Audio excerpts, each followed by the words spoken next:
You're listening to the Doc Lounge podcast. This is a place for candid conversations with the healthcare industry's top physicians, executives, and thought leaders. This podcast is made possible by Pacific Companies, your trusted advisor in physician recruitment. Hello and welcome to the Doc Lounge podcast. I'm Stacey Doyle, Senior Director of Marketing at Pacific Companies, and I'm so excited to introduce today's guest. We're thrilled to have Dr. Jason Giles with us, a true trailblazer in addiction medicine. Dr. Giles has dedicated over 2 decades to helping more than 10,000 patients overcome substance use disorders, combining his clinical expertise with personal experience. As the founder and medical director of Addiction Doctors, a leading telemedicine practice, he has redefined patient outcomes, particularly in detox and dual diagnosis treatment. Dr. Giles is also a best-selling author, speaker, and passionate advocate for reshaping the public perception of addiction. In his book, Outsmart Your Addiction, and through his frequent media appearances, he brings groundbreaking insights into addiction recovery, including solutions for the fentanyl crisis and protecting families from addiction. Today, we're going to dive into the world of addiction medicine and explore the innovative approaches Dr. Giles is using to transform patient care. Welcome to the Doc Lounge podcast, Dr. Giles. Thank you. Thank you, Stacey. Great to be here. Great to talk to your audience, which is physicians, I understand, and other healthcare providers. So I'm talking to my brothers and sisters today. Pretty awesome. That is right on. And I'd love to hear a little bit, tell us how you initially got into medicine and became a doctor. Sure. Well, I grew up in Southern California and I had always been interested in, science and chemistry and that sort of stuff. I remember those things from when I was little. I was always begging my mom for a chemistry set or some electrical things from Radio Shack so I could do experiments. And as I went through school, I stayed interested in science. Ultimately went to UC Berkeley for college and then Davis for medical school. And then you have to pick a specialty. And I had a hard time doing that because I liked so many different things. When I was on obstetrics, I wanted to be an obstetrician. And when I was in cancer, on the cancer wards, I wanted to be an oncologist. So I liked all sorts of things. I did an internship in general surgery. I stayed at UC Davis. I did an internship in general surgery. And then I was recruited into the anesthesia department. They had some openings. It was a weird time back then in the 90s with all sorts of uncertainty in healthcare. And what appealed to me about anesthesiology was the complexity. I really liked that it was every kind of patient for every kind of surgery with every kind of medical problem. So that XYZ coordinates of different and new and complex that I really like that. So I did a residency in anesthesiology. I did a lot of heart surgery and transplants because of what was going on then. Got really, really excited by that. But then along the way, I developed my own problem with substance use disorder. And for the general public, not for this audience, but for the general public, whenever I was talking about what got me in trouble, I would have to say the name of the substance a couple of times. This is, many years ago. But now I don't have to because everyone knows about fentanyl.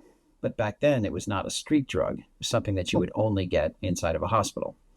And curiosity and the pressure of work and some self-doubt, I think, was part of it as well. And all of that combined into me trying it and getting some relief from these feelings and then trying it again. And then pretty soon it had me in its grip. Fortunately, I was a physician. So fortunately, I got involved in the physician diversion program, which is what they do with doctors with this problem. That saved my life. That opened my eyes to a completely different way of thinking about managing stress and pressure and burnout and the things that we see as doctors that, no one else sees or understands, things that we see and do. And I recognized that I needed to live life a different way in order to handle all that stuff. And I got on that path 25 years ago. A few years after this, I went back to residency and finished. I was a resident when all that happened. Went back, finished, worked in the field, worked as an anesthesiologist, but I had this experience of going through my own recovery and fell in love with the idea of helping other people go through what I went through, right? Helping them get to the other side. So kind of as on a trial base, I guess I'm still on a trial basis. 20 years ago, I left anesthesia to take a job doing this, and it turned out that the fish met the water. It was the perfect match.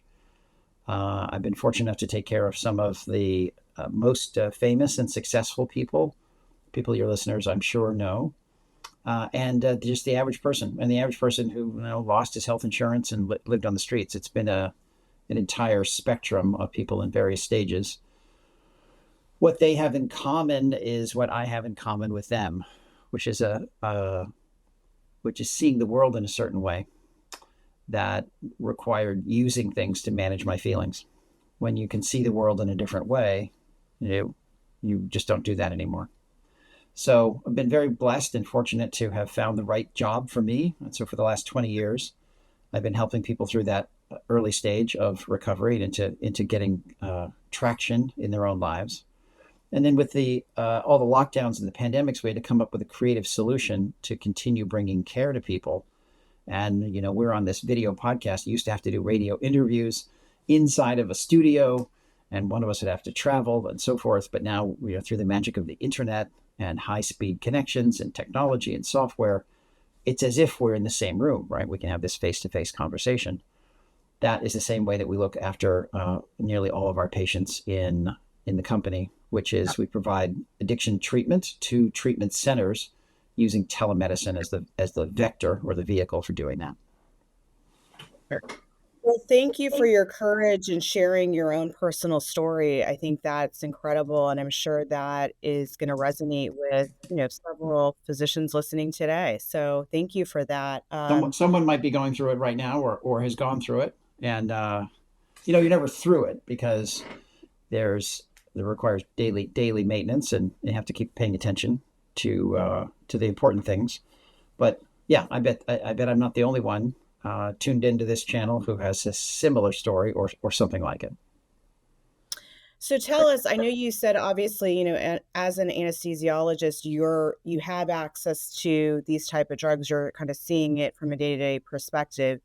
Do you think that can kind of have a higher, chance for some of those physicians practicing in that specialty to be more likely to fall into addiction?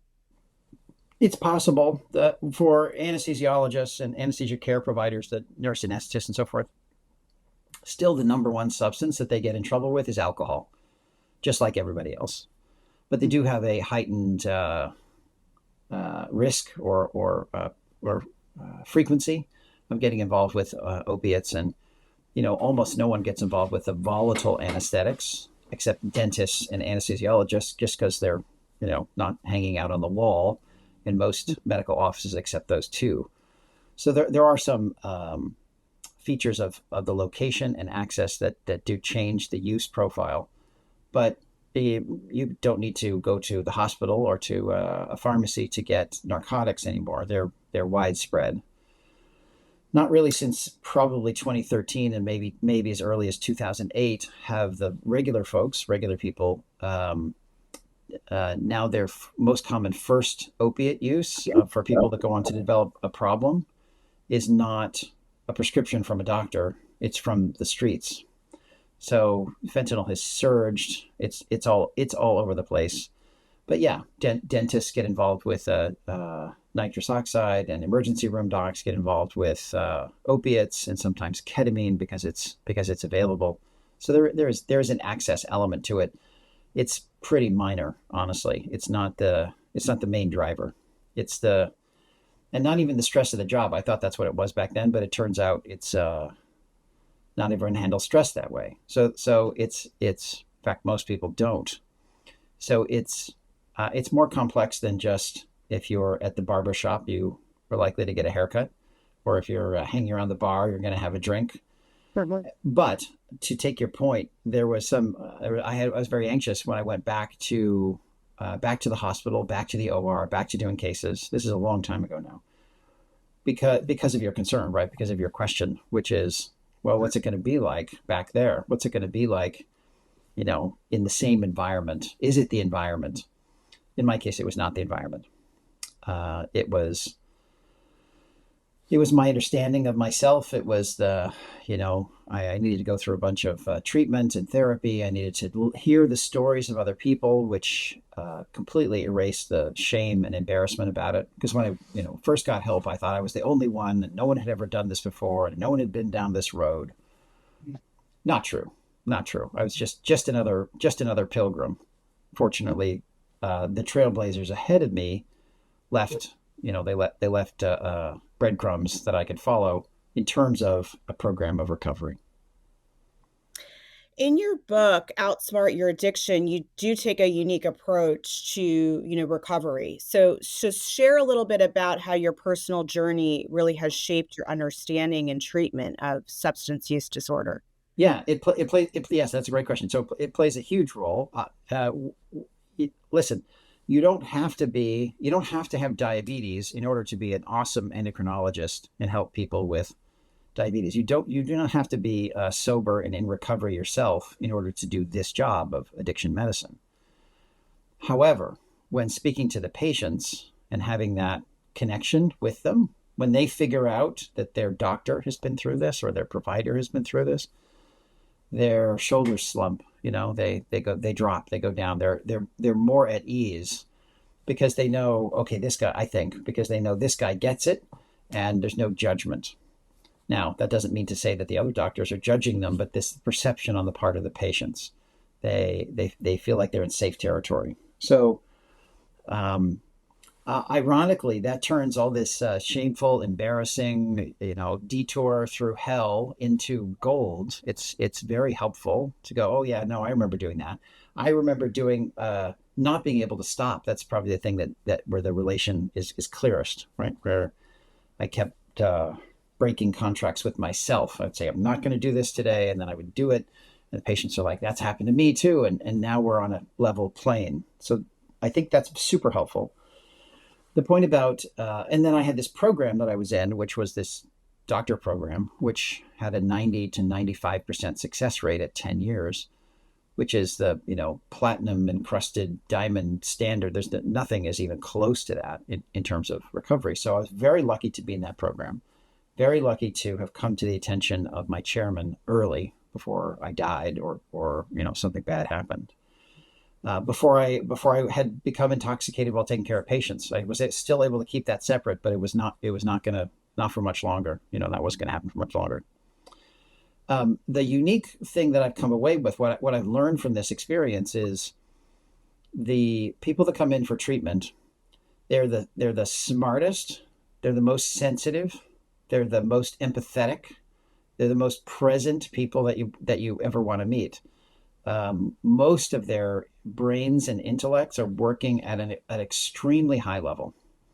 In fact, they have been co-opted into the service of getting more substance and evading detection and managing all the craziness that goes along with that. They're functioning actually oftentimes at very peak levels, and I was also. I mean, I was sailing as this superstar anesthesiologist in the hospital, but this one part wasn't working, and so I think that you can use the parts that work to help the parts that don't. That's the different approach, I think, right? And that inventory process, which the recovery community, it's encourages, and which all faith traditions encourage, introspection and confession and candor. That process of being honest about the parts that are faulty is kind of like debugging a program. Debugging a program doesn't mean hitting delete on the whole program. It means finding where the problem is, using it in context to sort out the right instructions. So that's really what I'm trying to say with the title is you're better off than you realize. You have much more strengths and assets than you know, and you can use that to get this problem into submission, drive it into a corner instead of it driving you in a corner. I love that, and that's so different from, I think what is commonly, spoken about in terms of, anyone that is struggling with substance use disorders. So thank you for providing that insight and framing it in that way. I think that's Sure. really insightful. And I know, addiction is often misunderstood, and a stigma really continues to be a significant barrier for, people getting treatment. So tell us a little bit about, what you're doing, and obviously you're speaking with us today, of really bringing more awareness to this topic. Well, I think the way to get rid of the stigma is exactly what we're doing now, which is to talk about it. It's to get the sunlight out. When we behave as if it's something we can't talk about, then it gets driven, beneath the surface. And there's a funny thing about it. This is a paradox about it. I'll tell you personal experience. So when I went back to the hospital, and I was finishing my last year of residency. Back at the place where it all went down, access to the things, and of course, a thought would flit across, like, well, wouldn't it be something to just use a little? These are cravings or fleeting thoughts, and they're normal. And by the way, only people who are sober have them, so they're good, but they feel scary at the time. Mm-hmm. And I remember thinking through that. That's one of the skills they taught us in the treatment center, was to think through these ideas and think it through to the end, right? In the recovery community, they talk about think through the drink. Like, okay, I have a drink, and then what happens? Probably have another. Then what happens? Then you don't stop. Then you get arrested. You sort of think through the process, and you realize, well, I don't want that, so I won't have the first one. And so I was doing this process, and I thought about it. And this is now it's all electronic, and it's all done with like the air traffic control on a big board, so that you know when your plane's coming in and which baggage claim. But that's how it works in the OR now. But back then it was a whiteboard, and the board runner would write the name of the patient in which OR, and who the surgeon was, and what the procedure was, and who the anesthesiologist was, and who the nurse was, and all that stuff would be on a thing. And that's the Shibuya. That's the interchange for the whole OR, right? So everyone's looking to see, are they done in room 16 yet? And what case is going on in room 5, and etc. It's the busiest place in the OR. It's where all the beds go by, and it's where the whole nexus is. And I remember thinking that if I were going to relapse, if I were going to use again on fentanyl, I might just as well pull up a chair like this one, the office chair, and sit in the center of the board, right in the front of the board, with everyone going by. And I might as well just use right there, because there was no hiding it. There was no getting away with it. If I were going to do it, even if I'd gotten away with it and didn't die, didn't overdose, if I was super careful, then I would do it again. And then I would do it again, and then everyone would know, and I might as well do it at the front of the board. And so for me, thinking through the process helped me see that it's the secrecy, it's the keeping it to yourself, it's the stigma is actually where the problem grows. So part of the service, part of the trying to pay it forward from all the grace that I was given from the doctors and counselors and therapists and everybody, the medical board, my peers and colleagues at the hospital, at the university, and the patients.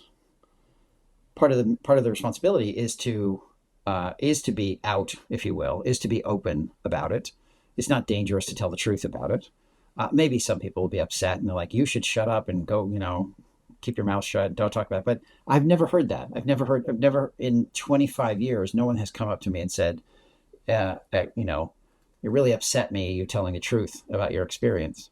I'm just a human being like everyone else. And so having gone through that, having come out the other side, being able to speak freely about it, people reach out to me through all kinds of stuff, social media and whatnot. They're like, last night I went to dinner with some friends of a friend because their daughter is struggling. And it was one of those kind of curbside, hey, can you talk to my friends? Their daughter's really going through it. And my wife and I we did the best we could to talk to them. This couple that's bewildered with their, one of their kids. They've got three kids that are totally straight and narrow, and one kid that's completely recalcitrant and incorrigible, and they needed a different perspective.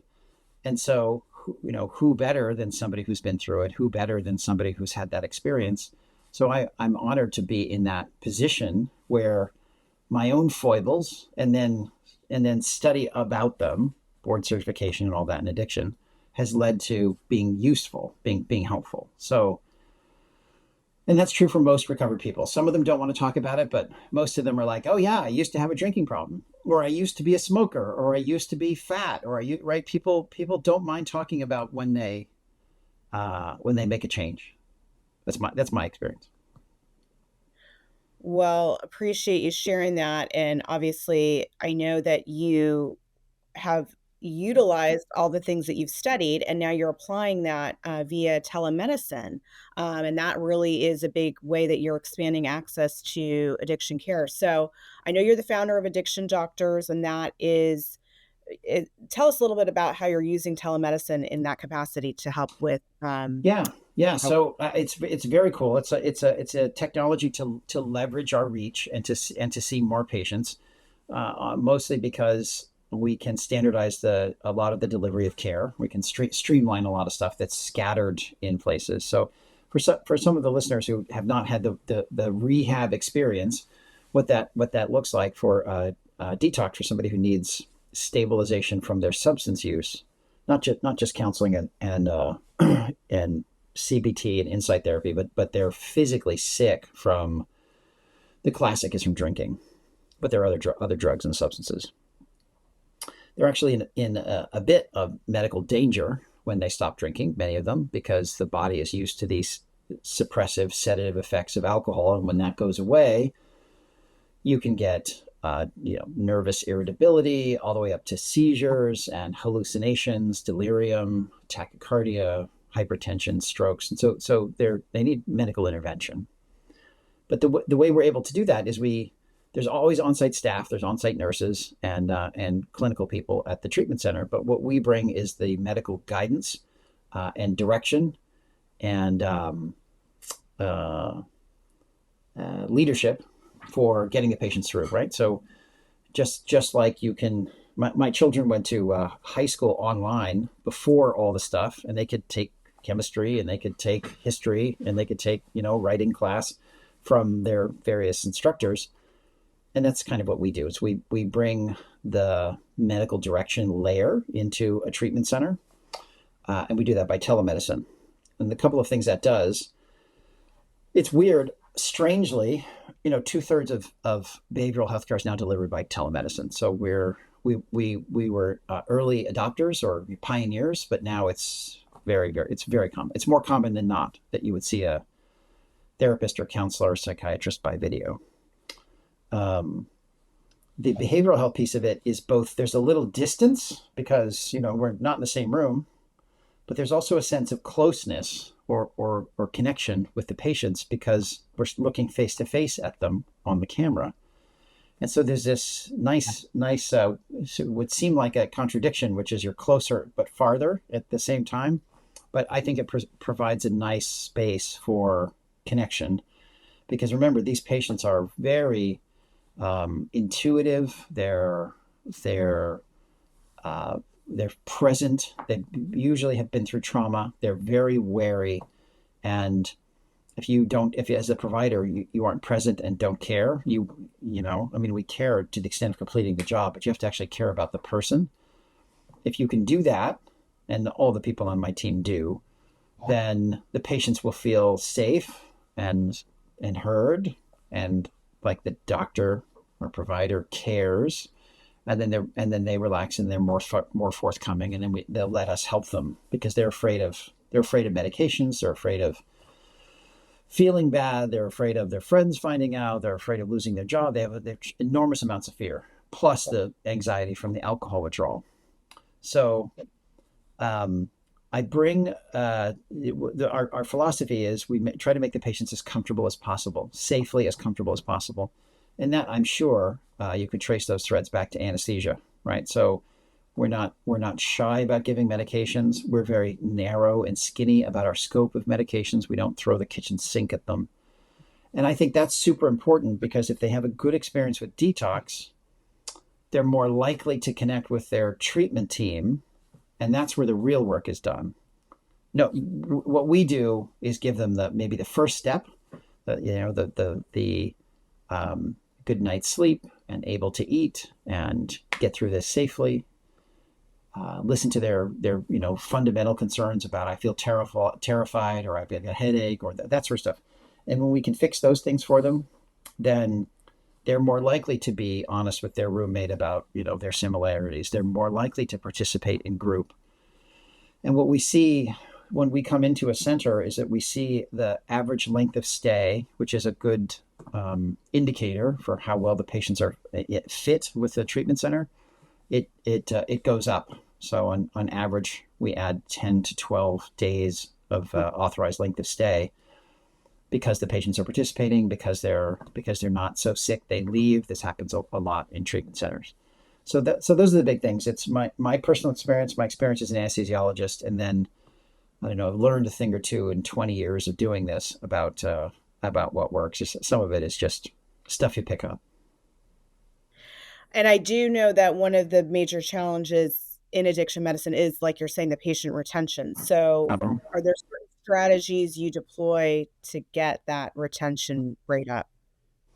Yeah. So most of it is what we discussed, which is taking the patient seriously, treating them with dignity and respect, and solving their problems in terms of medication management and the ickiness of withdrawal. But then the rest of it is through our communications platform, we're available. So one of the hard things is when the patient starts to have problems and, got some bad news from home or some, triggers, you never know what it is that sets a person off or gets them spiraling on the thought of using. And this is one of the things about in-person visits, if the doctor's not going to be there until next Monday, then it's pretty hard to make a medical intervention.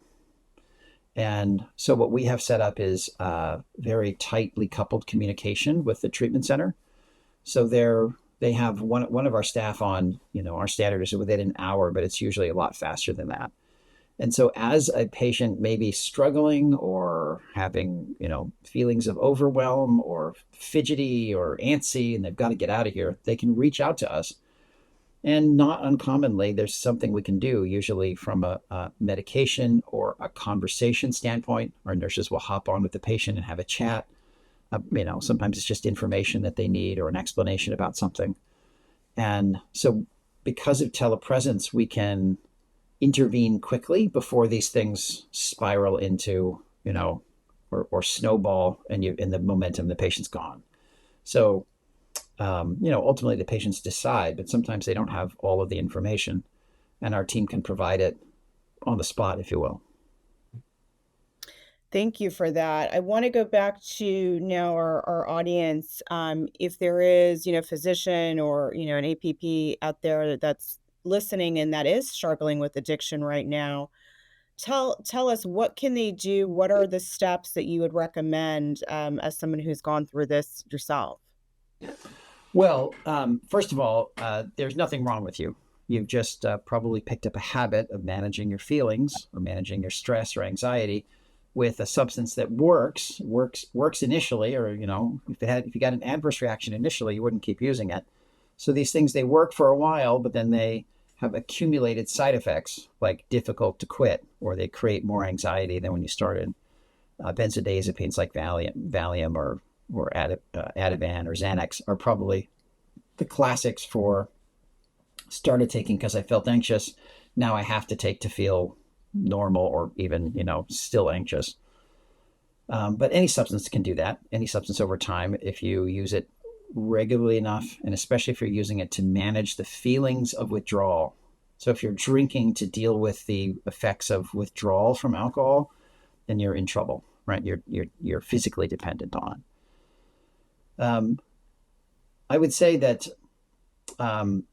if you come to that conclusion, if one of your listeners is listening and comes to this conclusion about him or herself, that's actually good news, because there's great help for this problem. There's terrific help for it. This is not an incurable situation. It's also almost never professional death. It's almost never that you can't get well. This is in 2025. Back in 1975, before the physician health movement had taken hold, doctors would just get fired, and they drove everything underground, and there's just too much risk. And then there was scuttlebutt and rumor, and then, doctors would be out of the field. We recognize that doctors are people too. They I say doctors, but doctors and APPs are people too. They have problems, and there's treatment for them. So if you've gotten to the point where hearing some knucklehead addiction doctor who went through it, and you're going, actually, I need to talk to somebody, there are people to talk to for sure. So there are people inside and outside of the hospital.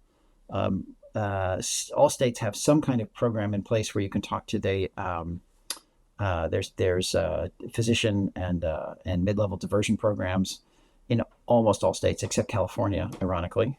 And that's a story by itself, why that was the first one, and then they got rid of it some years ago and haven't been able to put together. But even in California, there's a version of it that, even though it's not through the medical board, it's connected to the medical board. So there's help, but you can also talk to your department chairman, you can talk to your HR director, you can talk to EAP, and if you have trepidation about talking to people inside the hospital because of fears of reprisal or loss of job or that sort of thing, then talk to somebody. So you can talk to a clergy member, right? Your rabbi or your priest or your minister. You can talk to somebody in Alcoholics Anonymous. There are Alcoholics Anonymous meetings everywhere. And if you listen, if you attend a meeting and you listen, you'll find someone there that's safe to talk to. They will keep the secret. And then as you start to talk and as you start to learn, if you like, you can read my book and read my experience going through it. There's some help in there too, some guidance. It's not just a memoir. And as you learn about this problem, you'll see, I hope, that there's a way out. Sometimes it requires medical detox. Sometimes it doesn't. Depends on the nature of the substance and the habit and so forth. But it's bottom line is if this is the problem, that's very good news, because there's a solution, and your life can be fantastic afterwards, and you can keep your job, and then get free from this. Get the monkey off your back, as it were. Thank you for that. And that's great advice. And I want to give you the opportunity to tell our listeners how they can obviously get a hold of your book, so Outsmart Your Addiction, and then also learn about your platform, Addiction Doctors. So I'm a newbie at this whole thing, social media and podcast and all that kind of stuff. But probably the best way to get what's on my mind is through my Substack newsletter. So Dr. Jason Giles is where you'll find me on Substack. I'm learning I'm supposed to communicate more through X and things like that. I'm not very good at it yet, but I'm sure I'll get better at it with time. So eventually look there. And, I wrote that book, and then I've done a bunch of these podcasts. So if you search around, you'll find me chatting about these things. I may start my own at one point. I'm not sure. I'm having a really good time meeting interesting people, talking with them, learning about their world and so forth. And so for now, this is pretty fun. But who knows? Who knows as things go on. Well, it was a pleasure to have you on today. Thank you for sharing your story. Thank you for sharing all of the latest, innovations of treatment for anyone currently dealing with substance abuse disorder. So we really appreciate your time today, Dr. Giles. Thank you very much, Stacey. That was really fun. Thanks for having me. Thank you so much. Thank you to all of our listeners. If you would like to be notified when new episodes air, make sure to hit that subscribe button. And a big thank you to Pacific Companies. Without you guys, this podcast would not be possible. If you would like to be a guest, please go to www.pacificcompanies.com. Thank you.